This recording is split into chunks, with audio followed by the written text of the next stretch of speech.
제5장 대체 소망은 환멸만 남긴다. 예전에 새신자들을 대상으로 성경 공부를 진행한 적이 있다. 새신자들은 모두 꽤 성공한 듯 보였지만 하나같이 잘못된 벽에 사다리를 놓고 올라갔다. 그들도 그 사실을 알고 교회를 찾아온 것이었다. 성경 공부가 끝난 후 그들은 모두 예수님을 영접했다. 새신자들이 잘못된 사다리에서 내려와 그토록 찾던 참된 만족으로 이어지는 유일한 사다리를 오르는 모습은 정말로 감동적이었다. 그들을 생각하면 내가 아는 많은 그리스도인이 떠오른다. 단 그 그리스도인들은 잘못된 벽에 놓인 성공의 사다리가 아니라 잘못된 방향으로 가는 희망의 마차를 타고 있었다. 그런 마차 중에 특히 그럴듯한 두 가지가 있다. 둘 다 충분히 많은 사람이 승선하기만 하면 악의 질주를 멈추고 광범위한 부흥의 불길을 일으킬 수 있다는 약속을 던진다. 그중 하나는 정치다. 정치는 입법을 통해 악의 질주를 멈추게 하고 영적 부흥의 불길을 일으킬 수 있다고 약속한다. 다른 하나는 내가 스테로이드성 사역이라고 부르는 것이다. 이것은 최신 프로그램을 만들거나 사역에 대대적으로 투자하고 광범위한 지지 세력을 구축하면 세상이 변할 것이라고 약속한다. 미안하지만 둘 다 지키지 못할 약속이다. 이 둘을 추구하는 의도는 좋다. 이 둘에 승선하는 사람들은 세상을 좋게 바꾸겠다는 열정에 불타고 있다. 하지만 장기적으로 정치와 대규모 사역 프로그램은 부흥을 일으키지 못한다. 그래서 이 둘의 희망을 거는 사람들은 결국 환멸에 빠질 수밖에 없다. 사탄은 우리의 소망을 꺾으려고 한다. 우리가 다니엘과 같은 확신과 용기를 얻으면 두려움 없이 지옥문을 향해 돌진할 것을 알기 때문이다. 그래서 우리의 소망을 꺾으려고 수단과 방법을 가리지 않는다. 그러다가 이도 저도 통하지 않으면 차선책을 쓴다. 우리가 예수님이 아닌 다른 것이나 다른 사람에게 소망을 두도록 유도하는 것이다. 이스라엘 백성은 사탄의 괴계에 넘어가 말과 전차, 할례, 종교의식, 아브라함의 자손이라는 육체적 계보에 소망을 두었다. 바리새인들을 비롯한 예수님 당시의 종교 지도자들은 제멋대로 만들어낸 엄격한 종교 규칙에 소망을 걸었다. 1세기 에베소 교회는 선행과 확실한 교리, 결단력에 소망을 둔 나머지 그것들만 있으면 사랑이 부족해도 된다고 믿었다. 사탄은 지금도 우리를 현혹한다. 오늘날 많은 교인이 사탄의 설득에 넘어가 예수님보다도 정치나 최신 사역 프로그램을 더 믿고 있다. 예수님에게서 눈을 떼고 헛된 것에 희망을 걸고 있다. 얼마 되지 않은 과거에 미국 기독교 지도자들이 선거판을 뒤흔들었던 시대가 있었다. 그때 많은 목사와 교계 지도자들이 정치판에 뛰어들었다. 그들은 정치야말로 사회를 변화시키고 국가를 구할 최선책이라고 믿었다. 일각에서는 시장의 집무실이나 주지사의 관저, 백악관에 초청받는 것을 영적 권위와 영향력의 궁극적인 증거라고 여기기도 했다. 선거 일정에 따라 설교 일정이 결정되었다. 선거 유세에 뛰어들지 않는 설교자들은 온 국민에게 겁쟁이 또는 미국을 병들게 하는 죄를 방치하고 있는 자들이라는 비난을 받았다. 목회와 제자도에 집중하는 목회자들은 구식이요 비효율적이라고 조롱받았다. 사람들은 그런 목회자들을 로마가 불타는 급박한 상황에서 빈둥거리는 사람들처럼 취급했다. 선거만 이기면 온 도시와 국가가 회복될 수 있는데 비신자들이 예수님을 알고 성숙할 때까지 어떻게 기다리느냐는 것이었다. 실제로 정치에서 잠시 희망이 보이는 듯 했다. 선거에서 승리하고 추진하던 법이 통과되었다. 심지어 조지 갤럽 주니어는 1976년을 복음주의의 해로 선포했다. 타임지도 같은 표현을 썼다. 제리 폴웰, 팻 로버트슨, 제임스 돕스 같은 목회자들이 유명 잡지에 표지를 장식했다. 하지만 빛나는 정치적 승리와 상관없이 미국의 도덕적 몰락은 계속됐다. 그리고 언제나 그렇듯 정치 판도는 변했다. 그렇게 되자 자신이 지지했던 후보들이 악을 뿌리 뽑고 부흥의 불길을 일으킬 거라 믿었던 사람들은 좌절과 환멸에 빠졌다. 요즘은 정치와 입법을 영적 부흥의 열쇠로 보는 사람이 거의 없다. 정치권에서 그리스도인들이 방어적인 자세로 돌아선 지 오래다. 그저 성경적 가치에 반하는 입법과 판결이 점점 늘어나는 추세를 최대한 막고자 할 뿐이다. 더 이상 우리는 비신자들에게 우리의 뜻을 강요하지 않는다. 그저 비신자들이 그들의 뜻을 교회에 강요하지 못하도록 막고 있을 뿐이다.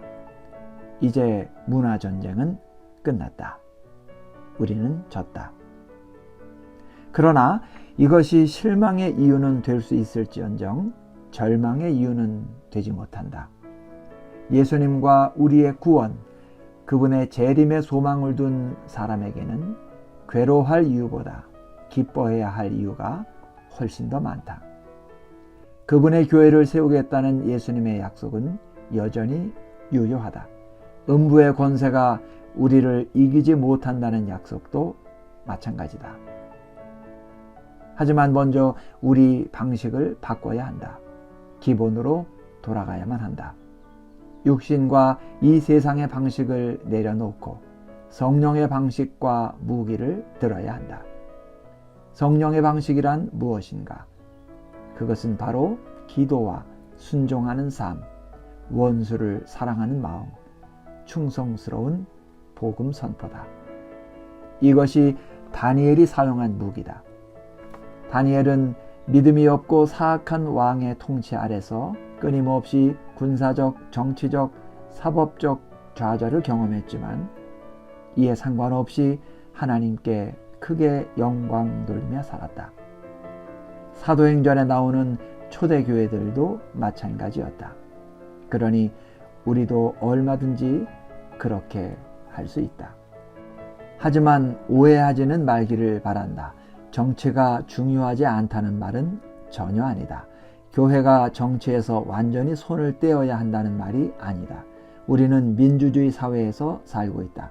따라서 정치에 영향을 끼칠 권리가 있다. 이 권리를 포기하는 것은 어리석고 무책임한 행동이다. 나는 단지 정치적 해법에 소망을 두는 것이 지독한 계산착오라는 말을 하고 싶을 뿐이다. 우리가 선거에서 이기고 우리가 원하는 법이 통과되더라도 정치적 힘은 덧없다. 판도는 늘 변하기 마련이다. 정치만 지키지 못할 약속을 남발하는 것은 아니다. 스테로이드성 사역 프로그램도 마찬가지다. 많은 예산을 들여 대대적으로 벌인 프로그램과 사역들은 하나님이 복음 전도와 제자들을 위해 정하신 유일한 수단에 쏟아야 할 자원과 노력, 자금을 마구 빨아먹고 있다. 진정한 하나님의 운동은 언제나 유기적이다. 그것은 성령이 탄생시키고 성령이 추진하시는 운동이다. 이러한 운동은 정교한 마케팅 기법이나 분석, 모금 활동에 의존하지 않는다. 그렇다고 해서 하나님이 이런 방식을 전혀 사용하시지 않는다는 뜻은 아니다. 한때 하나님은 나귀를 통해서도 말씀하셨다. 나팔소리로 성벽을 무너뜨리기도 하셨다. 점심 도시락 하나로 5,000명을 먹이신 적도 있다. 이렇듯 하나님이 원하신다면 그 어떤 방법도 사용하실 수 있다. 하지만 영적 부흥을 위해 요란한 계획과 지지 세력을 구축하는 방법을 사용하신 적은 지금까지 단 한 번도 없다. 또 진정한 하나님의 운동은 대개 매번 다른 모습으로 나타난다. 성경을 살짝 훑어만 봐도 하나님이 똑같은 방식을 2번 사용하신 적이 거의 없다는 사실을 알 수 있다. 구약의 놀라운 기적과 전투, 예수님의 치유사역, 초대교회의 기적적인 부흥까지 성경어들을 봐도 하나님이 2번 사용하신 방식은 거의 없다. 그래서 하나님이 차용하신 방식을 찾아 그대로 재현하겠다는 목적으로 과거의 부흥을 연구하는 학자들을 보면 안타깝기 그지없다. 특정한 프로그램이나 사역에 기독교 공동체 전체의 노력을 집중시키려고 동분서주하는 사람들도 마찬가지로 안타깝다. 하나님이 과거에 역사하신 방식에서 배우거나 정교한 계획을 세우는 것 자체가 시간 낭비라는 말은 아니다. 단지 하나님이 우리의 계획이나 시간표를 따르시는 일은 좀처럼 없다는 말이다. 특정한 사역 프로그램에 아무리 많은 사람이 참여한다고 해도 나는 거기에 믿음을 두지 않는다. 결과는 언제나 선전에 미치지 못하기 때문이다. 궁극적으로 하나님 나라의 성패는 인간의 노력에 달려있지 않다. 우리가 할 수 있는 것은 전쟁을 위해 말을 준비하는 것뿐이다. 최종 결과는 오직 하나님께 달려있다. 현대의 스트레이트성 사역 프로그램은 단지 실망감만 안겨주는 게 아니다. 교회에서 막대한 시간과 에너지, 집중력, 자금을 앗아간다는 것이 더 큰 문제다. 일례로 예수님 인생의 마지막 시간을 그린 멜 깁슨의 영화 패션 오브 크라이스트가 개봉될 당시 미국 기독교계가 한바탕 들썩였던 상황을 생각해보자. 많은 그리스도인이 이 영화가 영적 쓰나미를 일으키리라 확신했다. 영화 관계자들은 이 영화를 통해 미국이 영적 혼수 상태에서 깨어날 것이라 자신했다. 그리하여 미국 전역의 교회들은 최대한 많은 사람이 이 영화를 보게 하려고 애를 썼다. 그때 우리 교회도 적지 않은 표를 샀다. 전국의 그리스도인들이 극장을 꽉 메워 영화를 봤다. 그리고 그게 다였다. 영적 쓰나미는 일어나지 않았다. 장기적으로 눈에 띌 만한 변화도 나타나지 않았다. 물론 이 영화가 하나님 나라에 어느 정도 도움이 되긴 했다. 하지만 그보다는 멜 깁슨이 부자가 되는 것에 훨씬 더 큰 도움이 된 것 같다. 그렇다고 해서 이 영화가 나쁜 영화인 건 아니다. 이 영화를 통해 적지 않은 사람이 그리스도를 영접했다. 떠난 탕자들이 돌아오기도 했다. 그러나 결국 이 영화는 잠깐 반짝했다가 이내 사그라지는 수많은 사역 프로그램 중 하나에 불과했다. 오늘 수많은 사역 프로그램이 생겼다가 얼마 가지 않아 사라진다. 오늘날 대규모 사역 프로그램의 문제점은 헛된 희망을 던질 뿐 아니라 부지불식간에 복음 전도와 제자도를 위한 하나님의 주된 수단인 교회를 방해한다는 것이다.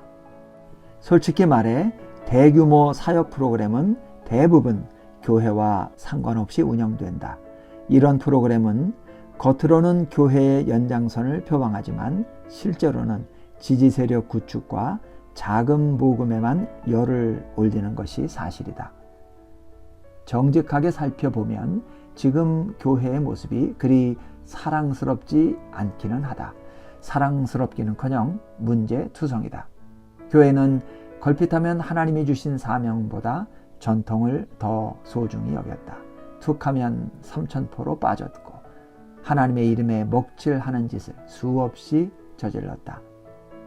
하지만 이 모든 흠에도 불구하고 예수님은 다른 것이 아닌 교회를 세우고 유지하겠다고 말씀하셨다. 교회는 진리의 기둥이요 기초이며 사탄이 두려워하는 대상이고 제자도를 위한 하나님의 유일무이한 수단이다. 교회를 방해하는 것은 곧 하나님을 방해하는 것이다. 따라서 그것이 설령 모르고 한 짓이라 할지라도 보통 큰 죄가 아니다. 장기적으로 다니엘과 같은 소망과 용기를 지닌 세대를 일으킬 수 있는 유일한 방법은 지난 2000년 동안 검증된 방법밖에 없다. 그 방법은 바로 교회다. 제2의 다니엘들을 일으키는 일은 신학교와 교단, 출판사, 미디어의 몫이 아니다. 선교단체나 그 사역 프로그램의 몫도 아니다. 오직 교회만이 그 일을 감당할 수 있다. 예수님은 그리스도인들이 저마다 흠을 갖고 있음에도 함께 모여 기도하고 예배하고 가르치고 서로 격려하고 채찍질할 때 임하겠다고 약속하셨다. 그리고 예수님이 임하시면 소망과 용기가 나타나는 것은 시간 문제다.